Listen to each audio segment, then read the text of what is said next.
All right, we are back with another Drive Across 65.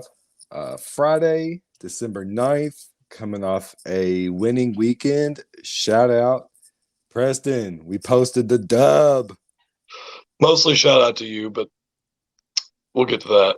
We are a unit. We're a team. We posted a dub, and that's all that matters. We could talk about a couple of them real quick. You're on Tulane, Michigan minus 16.5 dub. The Ravens, you pestered me about the Ravens under all week, and you nailed it. Now, little asterisk, Lamar got hurt, whatever, but nevertheless, you crushed it. You was on There's no asterisk on the bet slip. That's all I'm saying. I told you on it. I was on the Ravens under 39.5. The Cowboys minus 10.5 was the one I was really in love with this week. Might not be in love with them this week, but the Monday night game really got us home. We were both on the Bucks under 40.5. Tom Brady is still alive. This hood is on my last nerve. Tom Brady's still alive. He's not dead yet. He's not. That hood's on my last nerve watching. I swear. He tried to bury us, man. That was almost nasty. Yeah, thank God that he didn't have enough time to really send us home, because if that game was 5 minutes longer, we might have been in trouble there. Yeah, it got close. It got way closer than what it should have been. Let's start out with some UFC. Hopefully we have a better week this week. Right. So, of course, we had the parlay last week that didn't hit. And then, of course, we had Barberena. I think collectively as a group, me, you, and Travis were all on Barberena. So no, Travis wasn't. Travis was a hater, remember? Oh, was he? Travis did not want Barberena to win. Well, either way, I think we got some better picks going into this week. Sticking with last week's theme of kind of looking at the prelims there, we've got Jairzinho Rozenstruik versus Chris Daukaus. What's his name? Rozenstruik, whatever. Tune into the guys if you want some context on that. And that's all I'll say about that. We won't get into that on this one. But either way, it doesn't matter. I've got Daukaus by KO, TKO, or DQ at plus 245. I think either way you want to spin it, someone's getting knocked out this fight, and I think Daukaus probably has just a little bit of a better motor in him than Jairzinho does. If this fight lasts anything longer than 2 minutes, I've got Daukaus by knockout, and I think it's going to be a straight knockout. I don't think there's going to be any technicalities involved with the way that he's going to finish this fight. Another bet that I'm on, and honestly, I can't believe the odds are kind of this spread apart here, is Jan Blachowicz to win straight up versus Magomed Ankalaev at plus 245. I understand Magomed's a great wrestler, and a lot of times you'll see Vegas kind of trend a little bit more towards the wrestlers because they're a little bit more of a safer bet, where Jan's probably going to have to work to win this fight. But I think Jan's got the talent. I think he's got the skills in the bag to handle this fight. He's been at the top of that division for a long time now. So for him to be more than double your money, I think that's a solid bet. I like it. And I like that pronunciation too. You crushed it. Good job, my guy. Thanks. Let's have a better week in UFC this week. Poor for poor. College football Service Academy game. It's gonna be exciting. Hey, we're hoping so. We're hoping for some fireworks. Real end of the year celebration for the troops there. Yeah, so we got Army and Navy playing. This game traditionally goes under. So the stat that I saw was the Service Academy games are 43-9-1, including 10-0, going under in the past 10. That's at like an 80% clip or something like that. 43-9-1. Listen, don't ask me about math. The total. The total is 33. Army Navy. And That's disrespectful to the troops right there. That should be punishable by treason. I like the over. I want it to go over. I want to cheer for points. I'm going over. I'm going Right, over. we got one college football game this weekend. I'm not betting the under on it. I don't care what the stats are. Even if, like you said, if all those numbers you just said are right, then that just means they're due for one. I mean, honestly, both teams can score. I mean, what's the most important stat in sports? Being due. Being due. I like that. I've never heard that. That you really, really caught me off guard right there. Most important is being due. Okay.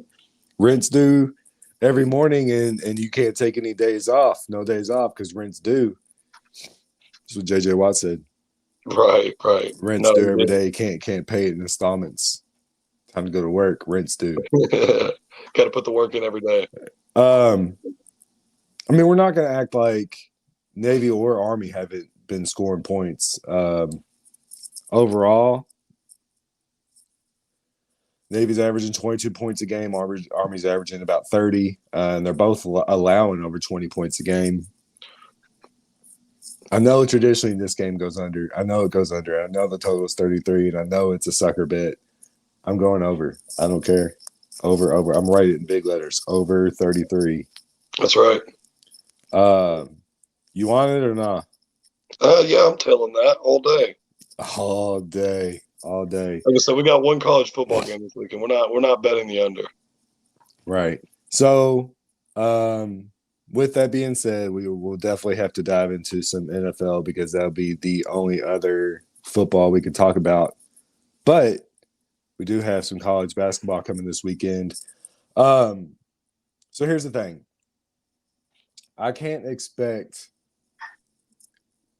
You can't expect, the public can't expect, and people can't expect everybody to be tuned in and have the pulse of every sport. You have a very, very strong grip on UFC. I believe in your picks, and I know you're just waiting. I know you're waiting to see where this is going. No, he's gonna drag me over the fire for a college basketball. So with that being said, you're also a Louisville Cardinal fan, which would lead you to not be invested in college basketball at all right now, right? Yeah. Needless to say, when the bar is set this low, and we still can't even meet those expectations, it's it's been a little bit of a disappointing start to the season, to say the least. Yeah. So we were talking earlier. Louisville has the number 67 strength of schedule. They're playing Florida State this weekend. Florida State's 10-point favorite. Louisville's 0-8. You have a 1-9 team as a 10-point favorite over your team right now. I mean, aren't they 0-8 against the spread too? Like, haven't they not covered all year either? That might be true. Hang on, I gotta look that up. That might be true. Just out of curiosity. I think that might be true. I mean, I can't. The couple times 0-8 against the spread. Right. So You nailed it. I mean, listen. What's the most important statistic in sport? Rent's due. Rent's due. The rent for the Louisville Kenny Payne's mortgage might be due, and he might be getting fired. His job, which is crazy. Who would have thought less than 10 games into the season, it's like your job might be on the line here soon. That's wild, man. He's not changing anything. Nothing's I don't going think on. and honestly, I don't think they're going to fire him just because it doesn't do them any good to have like coaching turnover like that and any turmoil. Because then it's like, well, now you're an 0-10 team that doesn't even know who your head coach is going to be. I mean, that's true. That's a very good point. I mean, even though it's a dumpster fire, there has to be a dumpster. You know what I mean? So yeah. Otherwise, it's like, what are we even doing here? Like, let's talk about tonight's game. It'll be the daily pick. We're gonna get that out. The game don't go until 9 p.m. Eastern. We have plenty of time. So we'll be waking up to this one. Zags, Zags are a big favorite against Washington tonight. Looks like everybody is on Washington. It doesn't look like everything I've seen says Washington in the points. I'm on Washington in the points. Washington. It was around 17. It's at like 6.5 now, or 16.5 now. Might be down to 16. Gonzaga has the number one strength of schedule in the nation. I mean, they're 6-3. They're we were talking about Louisville and where the standard is and where the expectations are. Gonzaga is definitely way up there in expectation, and they haven't met Just a it this little bit year. ahead of Louisville. Just yeah. I mean, they're just only doing a little bit better than Louisville. So everybody's on Gonzaga. I mean, everybody's on Washington, man. I like Gonzaga to cover. What do you think? I think a lot of this just depends on how much stock you put into Washington's record so far in the year, which what are they 7-2? So I mean, it's evidently the Vegas isn't putting a lot of stock into their strength of schedule. So I think a lot of people are trying to give Washington the benefit of the doubt going into this game, saying, "Oh, well, they're 7-2, so they can't be awful. How are they going Right, to lose by almost right, 20 points?" right. But I think, like you said, with Gonzaga having that, obviously the hardest schedule of the year, I think we've yet to, what have we seen out of them to this point to say that they're not going to just go out there and curb stomp the Huskies tonight. So it's a little bit of a fade the public pick here. But hey, if the public was winning every time, there wouldn't be no Vegas for us to be betting on. So Very true. Truth.com. Gonzaga's 2-7 against the spread. Rents due every day. Go to work. Washington's 5-4 against the spread. They've paid their rent. So Gonzaga minus 16 tonight will be the play for the daily pick. We'll get that one out. Moving on, Arizona, Indiana. Indiana is oddly good this year. So we're about a third of the way, give or take, through the season. Halfway through December, like I was saying earlier, we're going to ease into college basketball. Preston is all the way dove into UFC. He's got his hand on that pulse, and also NFL, crushing it. NFL, college football is wrapping up, so I will be diving deeper into college basketball. So we're going to ease into it, just a couple plays, and then we'll dive into the NFL for the weekend. We got some good games going. Indiana, who is, like I said, oddly good this year, is playing Arizona. Both teams have strong strength of schedules. They're playing in Las Vegas, so Indy is the home team in quotations, but they're not going to be playing we in know. Yeah, Bloomington. 156.5 is the total. I like the over. a lot of points. It's I a think lot they're of gonna. points. I mean, they are in Vegas, so you do gotta. Could be out partying all night for some of those seniors that might be older than 21 out there. So leaders of the team maybe a little hungover that night. Shout out to Preston thinking outside the box there. I like it. I like it. You're not gonna talk me out of taking these points though. I don't have any facts or statistics to push you the other way, brother. All right, moving on. A game that we have talked about and we were both on. We got Kansas and Missouri playing. Kansas has the number 12 strength of schedule in the nation. Undefeated Mizzou has the number 246 strength of schedule. Yeah, man, not good. Not good. They're 9-0. They look good on paper. They're going to be at home. I like Kansas for the game in this. I'm going to shrink it down a little bit. I'm going to take Kansas money line first half. You're getting just about even money there. Kansas opens up hot. Essentially every game. I think that the only game they haven't opened up hot is the game that they lost, which was to Tennessee. They only put 50 points up again, every other team that they've played, they've opened up and crushed. Yeah, we talked about how we both think Vegas has this game wrong. I don't see what they see out of Missouri to think that they're going to be putting up that tough of a competitive game against a top team like Kansas. I mean, unless it's just kind of one of those like, hey, they're unknown, and maybe they're seeing more depth in that roster than has been on display. Just because, I mean, ultimately, a team is the sum of its results, and they're only, they can only be beholden to the teams that they can play. And while they've looked good against those teams also wouldn't look very good against my local YMCA or your down local the street. or your local college basketball team. Yeah. Or hey, I'm just saying, if Louisville had the 246 strength of schedule, they might have something in the win column there. Sounds good. Maybe. I mean, I'm not. I mean, they do have number 67 strength of schedule, man. I give it to you, bro. They have played Bellarmine University. Out of Louisville. I knew I was about to say Bellarmine. That's the team I was thinking of. Last but not least, we'll wrap up college basketball.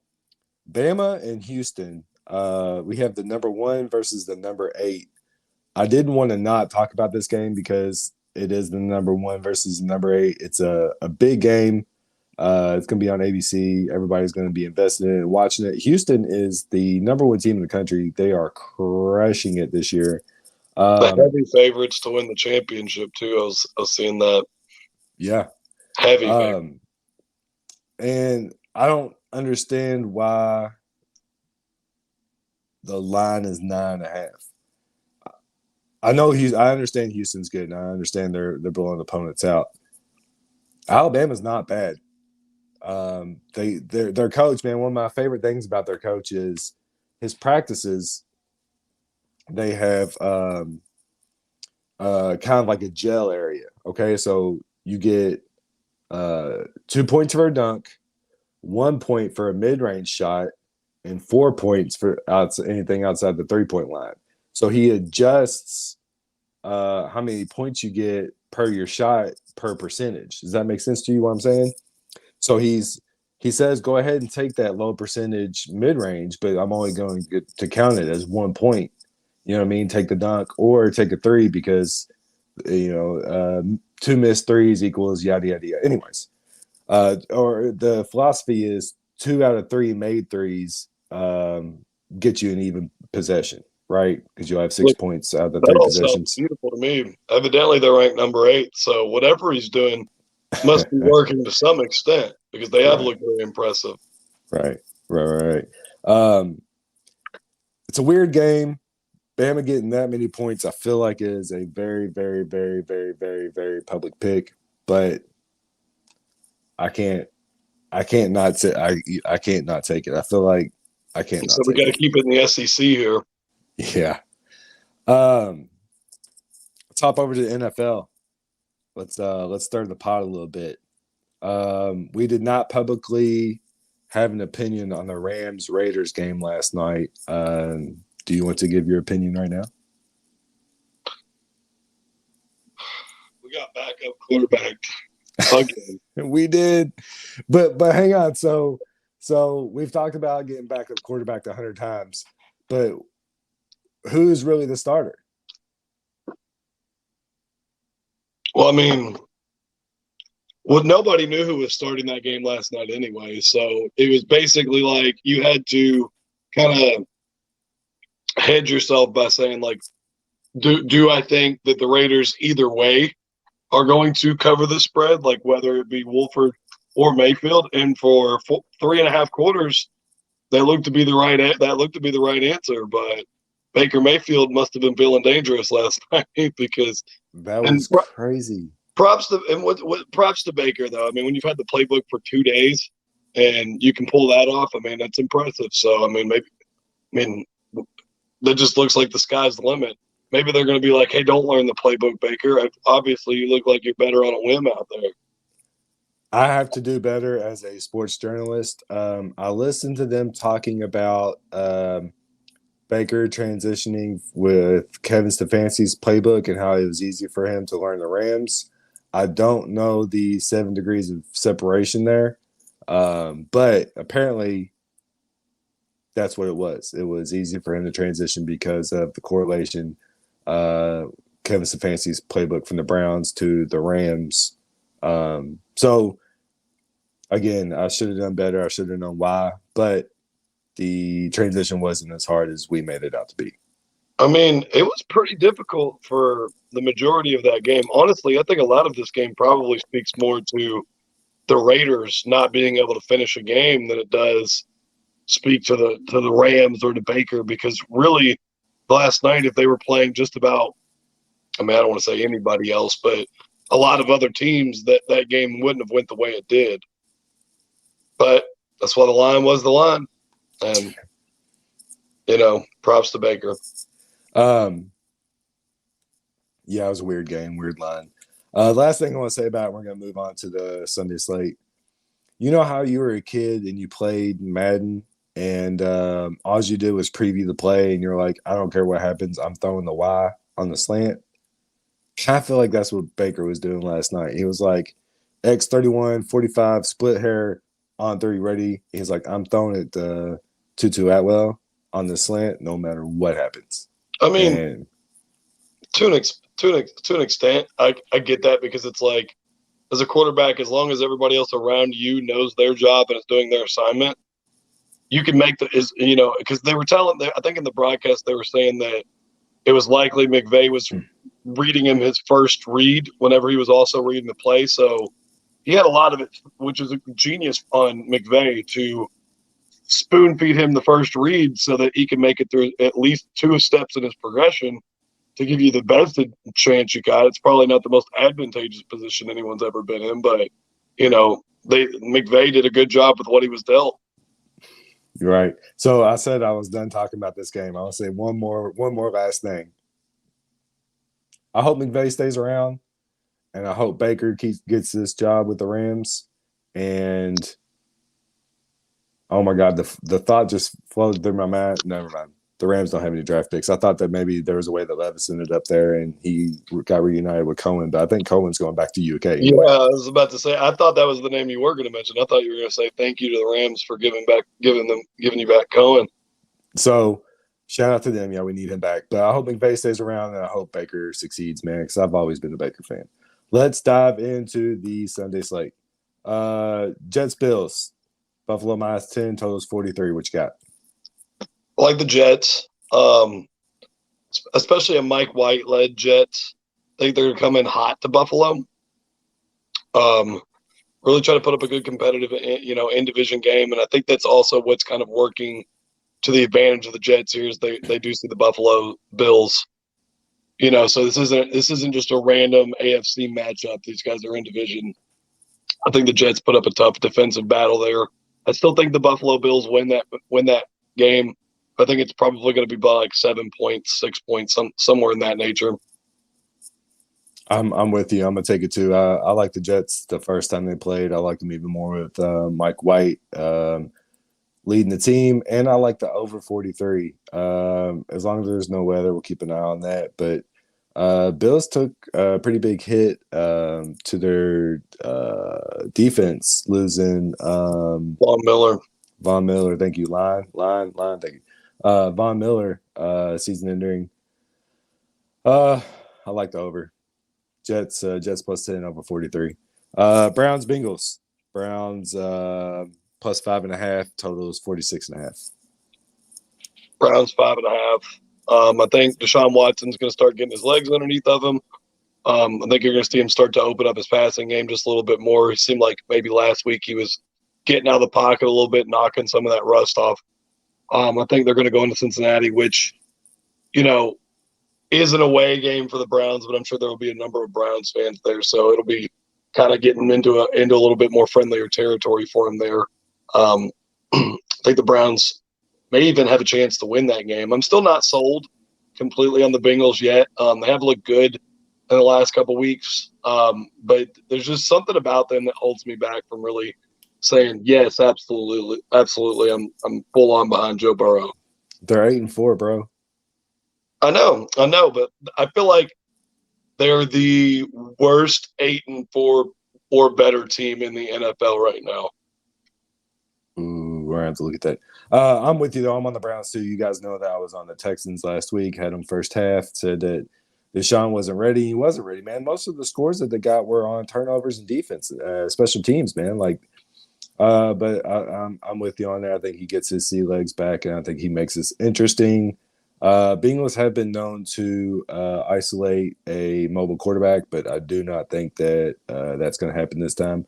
The Browns are going to be good, man. They're going to be good. When they get good, it's the question. They have a run game. They got some receivers. I'm with you. I like the Browns and the points in the Ohio Bowl. Moving on, Texans, Cowboys. Cowboys 17, totals 44. I got nothing. I'm not touching this. You got nothing. 17 is so many points, man. I'm seeing Gosh. 17 and a half, That's which so means many points. 8. You gotta be 18 or more. I'm fading this all the way. It's a situation where the Cowboys, by all means, without a doubt, and we was on them last week. They could definitely 1,000% win this game by 30 points. But to bet that they are, man, it's just such a bad spot. And really, they might put up 44 points on their own. You know what I mean? They could win 44-0 and under still be good. Sickening. I'm with you, though. I'm staying away. Vikings, Lions. Vikings are getting 2 points. The total is 51.5. Vikings have the opportunity to lock up the NFC North with a win or a tie against the Detroit Lions. That's such a trap. God, that's such a trap. My brain tells me take the Vikings, but my heart's telling me to take the over. Just because I feel like we know the Vikings are going to put up some points, and the Lions, I mean, their offense has the ability to make things interesting too, though. I feel like Jared Goff's actually done. I mean, don't get me wrong. I don't want to sit here and ring the praises for Jared Goff all day or anything, but I think he's done a little bit better job than maybe some people are giving him credit for just, operating that offense and really letting Swift and St. Brown really carry the load as far as that goes. So they do a good job getting the ball to their playmakers. Jamal Williams at one point did lead the league in rushing touchdowns. I don't know if that's still the stat. We talked about him getting a lot of vulture touchdowns and stuff for fantasy. Golly. So on this one, I'm staying away from the spread. I'm going over 51.5 is at least the line that I'm getting right here. So the Vikings have a 0.8 point differential. 0.8. They're 10-2. Have a point, so they are either getting absolutely dusted in 2 games, or they're winning by squeaking. You gotta like the lines right here. You got to. Vegas. It smells, looks like a trap. I'm not sure which Lions defense shows up. They only allowed 14 last week. We were on that over. Shout out, we won that game. Let's pretend that the Lions defense doesn't show up, and I'm going to take the over 51.5. Jags, Titans, blah, blah. I know you have an opinion on it, though.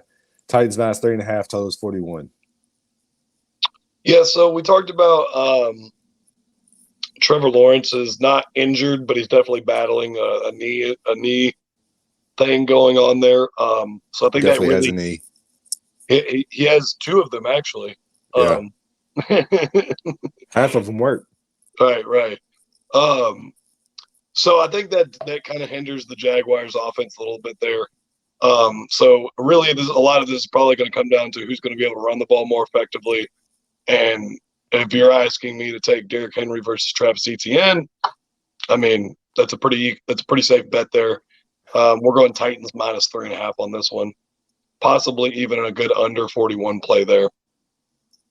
I'm with you. So I'm looking at the playoff contention right now. There are sort of surprisingly 2 teams that are definitely eliminated already. Obviously, the Texans are one of them. You know the other team that's eliminated from the playoffs? It kind of threw me off. I wasn't expecting it. Packers? Bears. Wouldn't see that. I guess. But you was in the correct division, correct conference. Which is crazy because the Bears go over a lot in their games. As a matter of fact, I think they have the most games going over this season. Yeah, and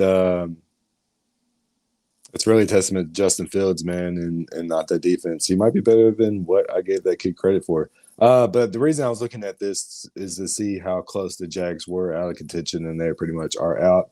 And the Titans are still fighting for a spot, man. They can still squeak in there. So I'm with you on the Titans -3.5. I think that's a pretty easy pick, especially with a hurt starting quarterback for the Jaguars. I'm staying away from the total. I don't like it. Me neither. Moving on. Philly, New York, I think is what we haven't gone over yet. Yeah. Thank you. Eagles, Giants, line 7, totals 45.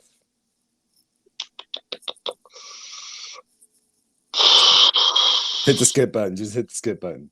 I mean, well, it's one of those where it's like, you know, what Giants are you going to get? Because we talked about this pre-show as well, where the Giants looked great earlier this year. They were running the ball well. Daniel Jones was throwing the ball well, but it seems like they've reverted back to their old ways in the last 2 or 3 weeks. So it's no surprise that they're at +7 versus the Eagles. You know, and really, what Eagles team are you going to get? Because here recently they've seemed to be playing games a little bit tighter than they were at the beginning of the year. So hit the skip button. Yeah, I mean, I want to say my heart says Giants at +7 just because they're at home. But the bet recommender in me says to probably just skip over that game. Yeah, it's a weird game, weird line. You gotta feel like Dable is still coaching for not his job, but still coaching, feeling like he has the opportunity to create a stir around the Giants. And the Eagles, man, they could be due for a loss. I mean, 11-1's a tough spot to be in. Ravens Steelers, total is 36.5. Pitt's a 2-point favorite. You know where I'm at in this game. Yeah, we talked about Huntley playing those weird games. You like the under, if I remember correctly? I'm all over that under, yeah. 36.5. I agree. The Ravens haven't been scoring a lot of points here recently, even with Lamar Jackson at the helm there. So I don't think that gets any better for them having Lamar out as really their sole offensive weapon. I like the Steelers at -2. I think they need a big home victory. They've been on a little bit of a winning streak here, and the Steelers are known, especially Tomlin's known to be a bit of a streaky winner. So I think he's trying to put something together at the end of the season to really bring up fan morale for the beginning of next season. Full bias, I am a Steelers fan, so do with that information what you will. Call it a homer bet, whatever you want it to. But I think that they're going to get after Huntley. He may be able to escape the pocket a little bit, but I think him coming into that starter role this week, it's not his first time ever, but you know, it's one of his first times this season coming into that starter position. So I think he's got a little bit of rust to knock off before maybe he can put something together for that offense. And that offense hasn't looked good in general the last few weeks. And the Steelers have seemed to be winning those really low-scoring games where they said, hey, you know, we can put 2 touchdowns and a field goal on the board if we need to, you know. And I think especially if you're going for an under in this game, I think if you're wanting to pick a team that, you know, in a really low-scoring game that'll probably win this game, I think the Steelers are just a little bit better than the Ravens without Lamar Jackson.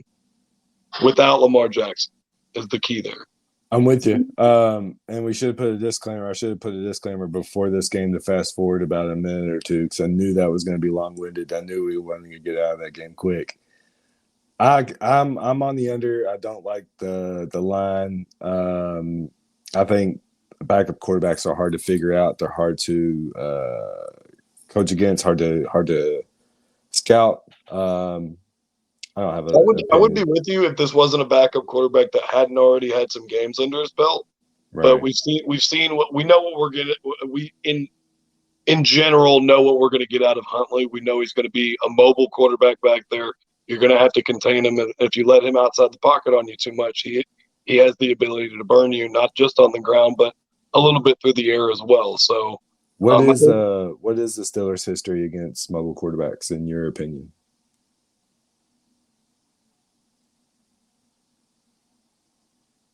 So now I mean, you're going through like I feel like in general they played Lamar decent. I don't want to say that they played Lamar overly well, but I feel like he's never really scorched the Steelers quite like he does the Bengals or the Browns. I think that a lot of that has to come with the fact that you've got T.J. Watt on one side of the line, and then you've got Alex Highsmith on the other. So they're going to game plan to contain Huntley, and that's the thing too is it doesn't really change the game plan for them up too much because at least archetype wise, Huntley's very similar to Lamar in the sense that he's mobile, he can air it out if he needs to, and he's not a bad quarterback, but I think Tomlin is going to be well prepared for this game. It's at home. The Steelers are in general healthy. I think they're just a little bit better than the Ravens without Lamar Jackson. and that has been Preston's Steelers Corner. That's right. Homer picks. Homer picks. Moving on, Chiefs Broncos. This line was 10 earlier when we talked. I'm seeing it at 9 now. Chiefs Broncos 9, totals 44. The Broncos are dead. Under Don't even under 44. Right into it. The Broncos games are going under 92% this season. Russell Wilson's having a very bad year. I mean, he looks like a completely different quarterback. I don't think they're going to put up a whole lot of points this game. Chiefs offense, while good, has not looked lightning good like we're used to. This isn't the same Chiefs offense of 2 years ago. And that's not to say they're not good. It's not to say they can't put up points, but they're going to have to put up a lot of points. And for what reason? I don't think they're going to have to put up that many points against this Broncos team to come away with the victory. So you would really be relying upon them to run the score up on them, and I don't think they'll need to. Right. It makes sense to me. Which is why I think the Broncos games have gone under a lot. It's a lot of these teams are like, they get to the fourth quarter and they're like, we don't need to score. Let's run the ball and run the clock out. Right. What about you had a first half play for this game? Was it this game? I thought you liked the Chiefs first half, -5.5. No? I thought I liked someone else. Honestly, I don't remember. It must not have been a solid, good pick. It's what happens when we just talk and we don't record what we're saying. Right. Yeah. The knee-jerk reaction. I know what you're talking about, but I don't think it was this game. Okay. Bucks Niners. Who is the quarterback for the San Francisco 49ers? No one knows. No one knows. He's got Prudy. His name is Prudy. Niners 3.5 at home. Totals 37. What a low line, man. And I believe it's because the Bucks can't score, have a all right defense. The Niners definitely have a good defense and don't have a starting quarterback. Tom Brady's not dead. He's not. As long as it's the fourth quarter and he's down by a solid score with 2 minutes left, that's when they hit the defibrillator on him and bring his old ass back to life. You gotta like the Bucks in this game though, right? I mean, with the Niners not knowing who their quarterback is, I mean, is someone at Vegas smoking crack or? I mean, their backup came in and played well after Jimmy G got hurt and ended up beating the Dolphins. It is cross country too. They are going all the way from Tampa Bay all the way to San Francisco too. So yeah, it's 420. Yeah, they're both outside. 425 game. That may or may not. It's in San Fran. It may or may not be a factor. It's a good look though. It's a good call. Maybe some weather in that game too. I like for the Niners to be able to just get the ball to their playmakers. McCaffrey. Just name off anybody on their offense. I like the over. I'm going over in this game. 37 is just too low. I know we hammered the Bucks Saints under Monday night. That came in 20-17 Are they really saying that that's how this game's going to end? I mean, that's exactly where it lines up. I mean, I feel like the under is probably going to be the most public pick ever in this game, especially with Jimmy G being out. So Yeah. fade the public, hit the over. I like the over. I like the over. Come on, Tom. We get a good Tom Brady game here. He throws a lot of short passes. The receivers just break long runs. Yeah, I like the over 37. That might be a 2-unit bet. Panthers, Seahawks. The Lions Vikings game was probably the trappiest game on the card this weekend. We talked about that. The second trappiest game has got to be the Seahawks right here playing the visiting Panthers. Darnold back at quarterback for the Panthers. They cut Baker Mayfield. Obviously, we talked about that earlier. Seahawks are only 3.5-point favorite at home against a question mark of a Panthers team who just cut a quarterback. And it's all kinds of weird stuff's going on, man. Why are the Seahawks only 3.5? I don't know. Maybe because they feel like the Seahawks probably aren't going to score a lot of points this game in general. Maybe they're seeing it be well. The over under set it to 44. So I mean, if there's that many points in this game, you would logically expect that the Seahawks are the ones carrying the most of that scoring burden, and usually by a wider margin than 4 points. Name one player on the Panthers offense that somebody would start on their fantasy team this week. Shit, more? Oh, like in fantasy? No. That's what I'm saying. Like, who's going to score? Maybe DJ Moore if you're deep and you ain't got no, but you're not wanting to start DJ Moore.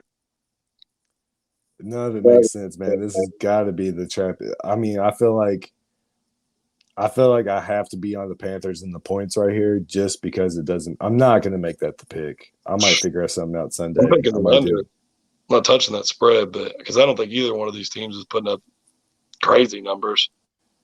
You haven't said, we've been on this recording for almost 45 minutes and you haven't picked one over, and you hate picking unders. I hate picking unders too, but you. I know, but you really think what would 45 be? I mean, they're saying this line's 3.5, so they're looking at 24-21 Seahawks. Yeah. Both of these teams putting up 3 touchdowns? I don't think so. Yeah, I mean, I'm with you. I understand. Wrapping up 2 more games left. Dolphins, Chargers. Dolphins are only a 3-point favorite going to what city is Chargers? They're in LA now. It's so weird. I almost said San Diego. I had to stop myself. Going to LA. Inglewood, baby.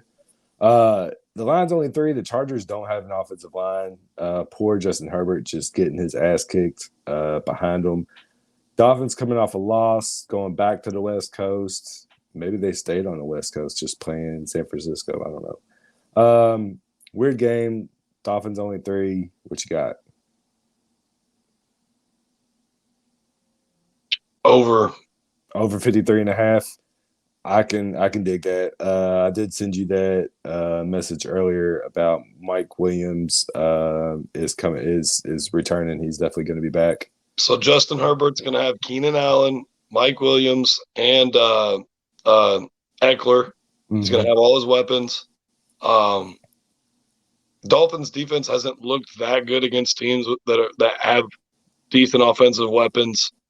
The Chargers haven't looked good overall this year.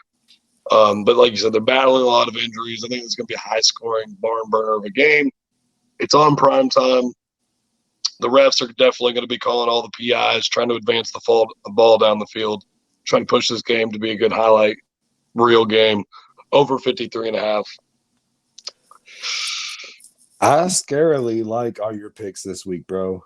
I like them.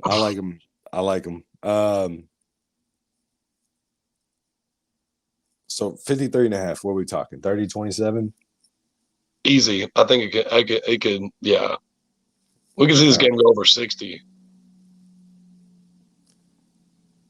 I'm going to have to look at line up, get a little extra juice, take it up to 55, 56 or something. Monday night, wrap it up. Patriots, Cardinals. Patriots 1.5. Totals 43.5. Is Kyler back? I don't, man. What an awful Monday night. Like, I know, you know what I mean. Like, what a terrible Monday night game. I know when they were looking at it, they're like, oh, week 14, we're gonna have the Patriots Cardinals. Belichick had a whole year with Mac Jones. They're gonna look good, and then the Cardinals picking up DeAndre Hopkins. We can't wait for this game. And now it's a 6-6 team versus a 4-8 team. Cardinals probably going to fire Cliff Kingsbury here soon because he can't get along with any of their stars. Which is crazy because they just signed Insane. Kyler. Insane. And if you ask And me, I think a lot of their woes are probably more due to Kyler Murray. yeah, I mean, he's a clickbait hog. I mean, there's always something about him in the news, and it's never good. I mean, even some people try to argue that Yoda might have been the worst Jedi. So it's a short guy thing. It could be. I mean, he probably does have a hell of a kill streak though on Oh Modern yeah, the Warfare. Call of Duty. Yeah, I mean, Warzone's in full swing. So What would you do if you just popped into the streets one day and you were playing against Kyler Murray? Give me here. I'm gonna be Kyler Murray. All right. Hey, what's up, guys? Hey, I'm Kyler Murray. Hey, I'm short. I can't throw the ball. What's up, guys? I'd be like, hey Kyler, how long are you playing tonight?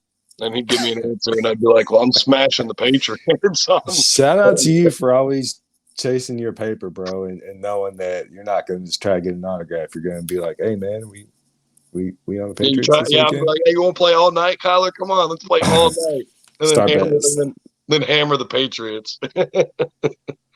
I don't have an honest opinion on this game. Do you? I can't believe the Patriots are favored going in there. So that probably tells me that Kyler's not starting just based off that line. I mean, I have no way to know. Honestly, oh man, 43.5 is a low line for a game. It's gonna be inside in Arizona. Yeah, like an indoor game too. Like, and the Patriots, like, their offense is like sneaky. Okay, like not not sneaky good. You can't answer. Not sneaky good, but they're like Ramondre Stevenson and some of those guys can put up quick points like that. I mean, man, it's like picking between a dumpster fire and a turd sandwich over here. I mean, like at -1.5, you're like, I don't know, you pick. I'm hoping to get an early screening to Avatar, maybe. I don't know. I'm not gonna watch this game on Monday. You know what I mean? Like I'm yuck, daddy. Let's see what we got for touchdown scores. Maybe we'll pick a weird one. Oh, they don't have those lines up yet. JJ Watt, anytime touchdown. Yeah. Or Baker. Mac Jones is rushing touchdown. It'll probably be like plus 1,000 or something. Though Belichick's never gonna let him loose. Right. Yeah, I don't have an opinion on it. Gun to my head, I would say the Patriots makes the most sense. But is it Colt McCoy? Is that who might be starting? Yeah, probably. He's who was starting. This is how we should have done our research because that's how bad both these teams are. Like, you don't even just have that general knowledge in your head on the yeah. I mean, we named off Pruitt for the Niners. They're Prudy. And We don't know. Is it Prudy? Prudy. Whoever. Prudy. It ain't pretty in this game.